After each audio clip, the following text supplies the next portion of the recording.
Halo teman-teman, kenalin saya Gilang Mutan. Saya sekarang bekerja sebagai direktur di perusahaan Sea Kayaking Adventure di Raja Ampat, Papua Barat. Dan saya juga sebagai guide-nya di sana. Nah, kalau teman-teman nanya, kok bisa sih kerja jauh banget di sana?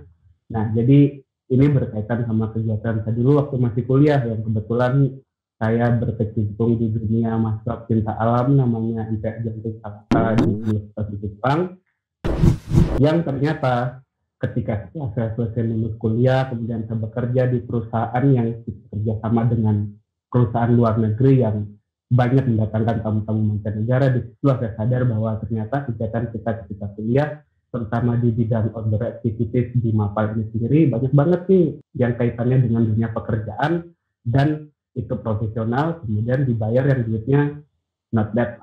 Contoh yang saya lakukan sekarang, di si kayak sendiri ini kalau di bahasa Indonesia itu kan laut.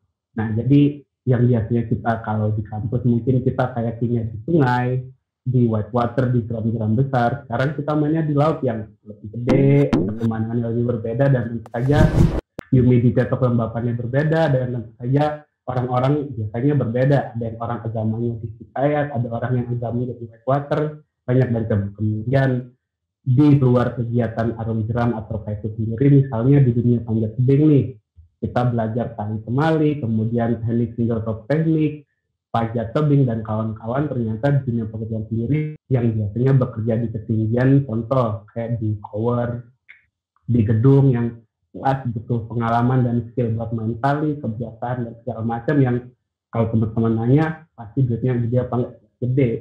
Kemudian selain itu, selain di bidang praktikal atau di bidang lapangannya sendiri, yang banyak kita pelajari ketika berkegiatan di organisasi, yaitu gimana sih kita nge-manage sumber daya alam atau sumber daya manusia yang kita punya. Nah, itulah fungsinya kita berkegiatan organisasi kita kuliah. Dan ketika teman-teman lulus, ilmu-ilmu itu kepake di dunia pekerjaan, dan sekali lagi itu profesional, bukan cuma sekedar hobi ataupun cuma senang-senang doang. Ini profesional dan dibayar, dan ada duitnya. Yang sedikit banyak saya dapat cerita dari teman-teman bahwa mereka kerja dengan duit yang pas-pasan, kerjaan yang bla bla bla bla bla yang nggak berarti sesuai. Ternyata ketika kita korelasikan dengan mata kuliah kita, ada kok banyak jenis pekerjaan yang related dengan jenis kegiatan kita, dan jenis pekerjaan masuk dan duitnya lumayan. Nah, walaupun sekarang lagi pandemi, sebenarnya itu bukan masalah besar sih, dalam artian di beberapa pihak memang jelas banyak berbagai wisata yang mati, tapi di bidang adventure tourism sendiri, asalkan sesuai dengan protokol kesehatan, tetap banyak kok wisata yang masih jalan. Contoh, ketika untuk izin naik gunung, sekarang kan ada beberapa gunung yang sudah mulai buka, kayak Rinjani, kemudian Gunung Gede Pangrango yang mulai dari kapasitasnya dikurangi, tapi tetap asal dijaga protokol kesehatan. Contoh, ketika tenda bisa dipakai buat 4 orang, sekarang dipakai buat 2 orang, kemudian jaga jarak, pakai masker, itu, dan tetap bisa jalan kok. Nah, terutama di hiking sendiri, sebenarnya kalau menurut saya itu olahraga yang sangat physical distancing banget, karena di dalam kayak biasanya kita diisi 1 orang, dan kita bisa jaga jarak tuh antar orang, nggak mungkin saling mepet-mepetan, kecuali mungkin dia pacaran atau kayak gimana. Dan dari itu menurut saya sih sangat physical distancing banget.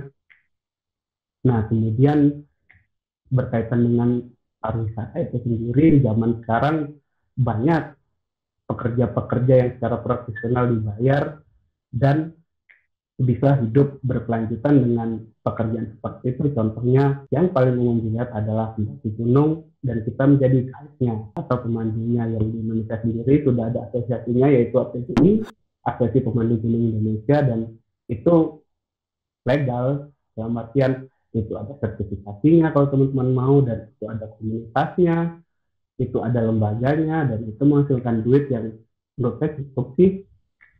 Nah, seperti itu. Ya, balik lagi soal profesi yang saya katakan di awal tadi, ketika saya sekarang berprofesi sebagai guide profesional, kemudian di luar sana, kalau teman-teman misalnya ke Jawa Barat, ke daerah Sukabumi, ada Sungai Citarik, Sungai Cicate, yang Tentu saja ketika teman-teman mau ambil trip rafting atau arung jeram, di sana ketika dalam perahu teman-teman pasti bakal ditemuin yang namanya guide, dan itu sendiri ketika ada teman-teman yang berkegiatan di Mapala pasti udah ya asing banget dengan teman-teman itu sendiri, dalam artian dengan pekerjaannya, dan bahwa mereka melakukan kesenangan itu, mereka melakukan pekerjaan itu, dan mereka dibayar. Dan sekali lagi, ketika teman-teman mungkin ketika kuliah itu freelance, tapi ketika teman-teman keluar dari kuliah, ketika sudah lulus dan fokus di bidang itu sebenarnya menghasilkan duit yang cukup kok, dan itu bisa dikatakan profesi yang profesional, dan itu mempunyai apa ya, mempunyai prospek yang bagus ketika teman-teman serius di bidang itu.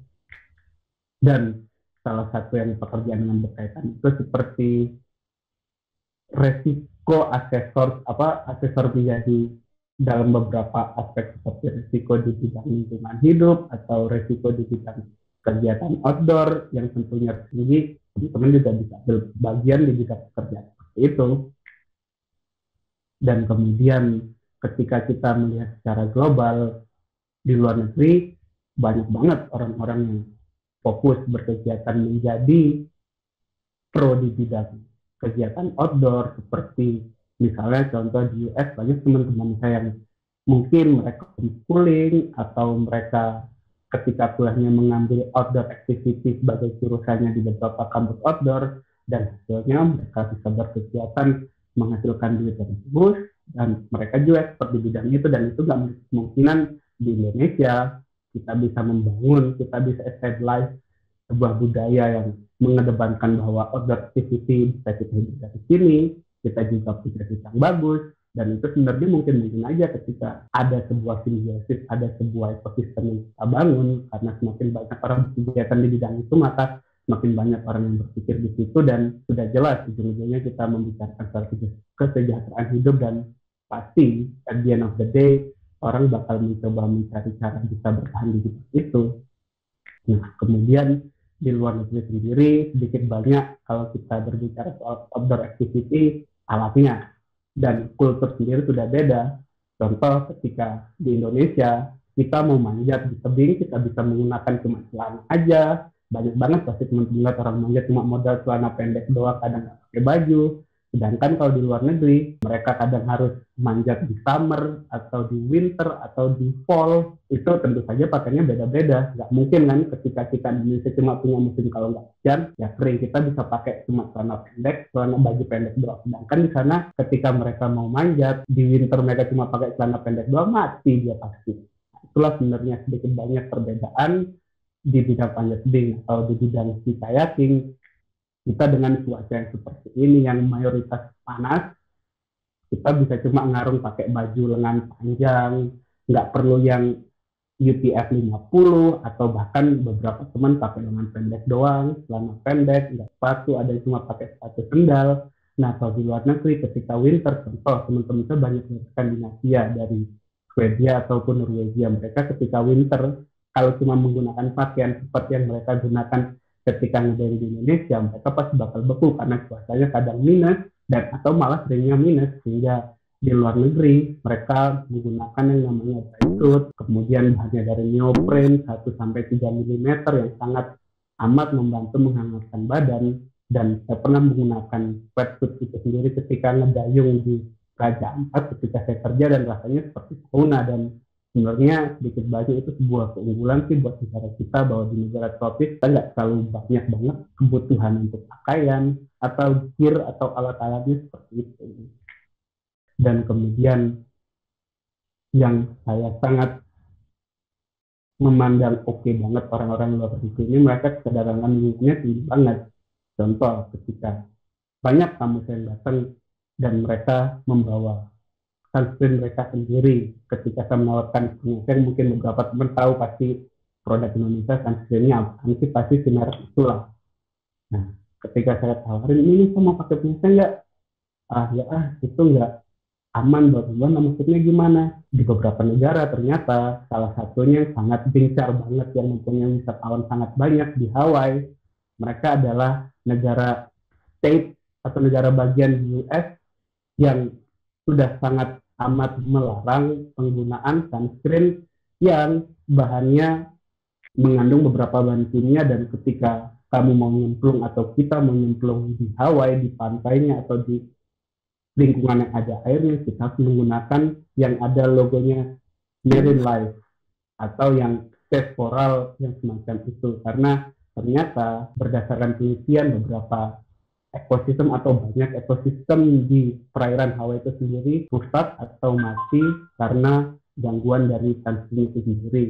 Karena di sunscreen ternyata mengandung beberapa bahan kimia yang ketika jatuh ke air itu mengganggu ekosistem dan itu menempel di koral sarang, di koral yang sangat amat indah di sana, dan itu malah membuat mereka nggak hidup lagi atau membuat mereka menjadi bleach, mereka menjadi putih secara tiba-tiba.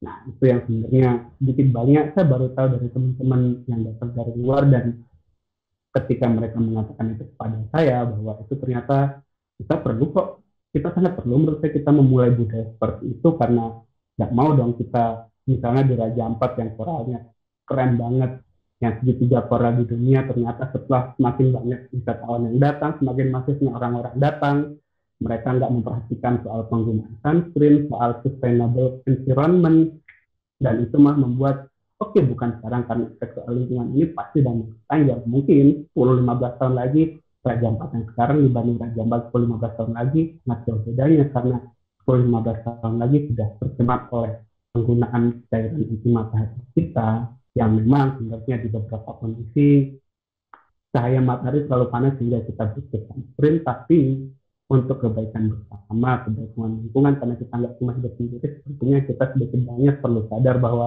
penggunaan beberapa zat kimia ini sedikit berbahaya.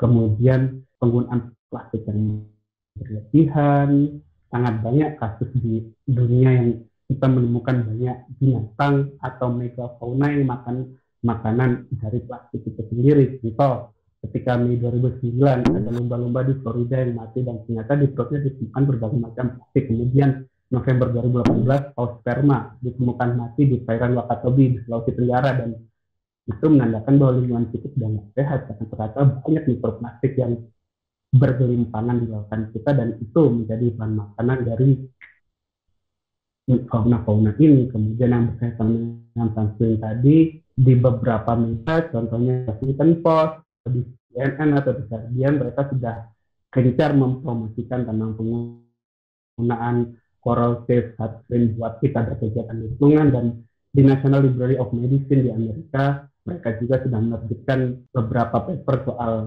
efek-efek akibat dari penggunaan sunscreen tadi. Dan harapannya kita berkegiatan di luar di lingkungan ini sendiri mulai sedikit banyak memperhatikan. Salah satu contoh yang menurut saya peraturan yang sangat amat bagus ini misalnya di Semeru, di Ranukumbolo, kita dilarang untuk makan kimia di airnya tersebut, paling tidak 1 meter atau 2 meter dari bibir air barulah kita membersihkan tangan atau membersihkan apapun peralatan makan. Di tanah yang sudah kita keduk, barulah kita bisa membersihkan situ, karena sedikit banyak penggunaan bahan kimia itu sangat amat berbahaya bagi lingkungan. Kalau nggak percaya, contohnya bisa dilihat di Sungai Berantas. Oke, itu memang airnya ngalir terus, tapi sekarang siapa sih yang bilang Sungai Berantas itu bersih? Walaupun mungkin cuma kelihatan satu orang aja yang buang sampah, tapi kan itu sangat panjang, kita bisa lihat sampai kita tarik ke hulu bahwa itu dilewati berbagai macam kampung, berbagai macam orang dan kawan-kawan, mereka tiap hari membuang sampah, dan hasilnya bisa dilihat sekarang. Penelitian dilakukan oleh teman-teman dari UIN Malang dan mengatakan bahwa banyak banget bakteri yang tidak sehat yang ternyata sudah ada di sana, dan itu adalah sedikit contoh dari buruknya penggunaan lingkungan atau buruknya penggunaan bahan kimia yang menurut kita cuma dikit aja, tapi ternyata ketika disimulasikan sampai 1.000 atau 1 juta orang dalam sekian jangka waktu, itu efeknya sangat buruk. Dan semoga dalam beberapa tahun ke depan lingkungan yang bisa kita datangi buat bermain atau cuma sekedar kita refreshing bla bla bla bla nggak akan rusak karena ulah kita sekarang yang nggak sadar, karena sebenarnya sampah yang kita buang, apapun yang kita hasilkan nggak kelihatan di sini, tapi jauh di sana mungkin orang bakal lihat, tuh ini dari mana ada plastik nih? Wah, pasti ada orang rese di luar sana yang ngebuang kayak gini. Jadi itu aja sih kalau sebenarnya, bahwa kita harus lebih sedikit bersahabat sama alam karena kita banyak banget ngambil keuntungannya. Dan saya harap sedikit banyak sharing kali ini bisa bermanfaat buat kita semua, dan terima kasih. See you in the water guys.